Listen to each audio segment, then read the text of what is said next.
Bom, pessoal, o que acontece com os palitos, na verdade, não é um truque. Tá? No caso do palito transformar numa estrela ou um bonequinho se mexer, isso não é um truque. Tá? Isso é apenas ciência. O que acontece é o seguinte: esses palitos industriais, quando eles vêm até nós, eles chegam muito secos. As embalagens nas quais eles vêm não são hermeticamente fechadas, então eles perdem a umidade. Então, quando você quebra ele e joga água no centro, no local onde você fez a quebra, o que acontece? O palito, ele começa a absorver a água. Então ele começa a se dilatar. Tá? Ou seja, ele começa a inchar, ele se reidrata.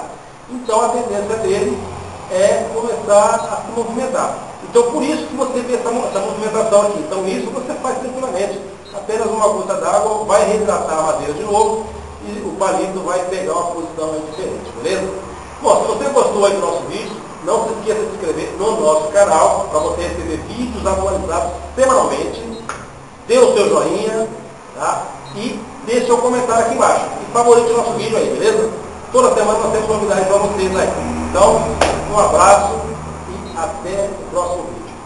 Fui!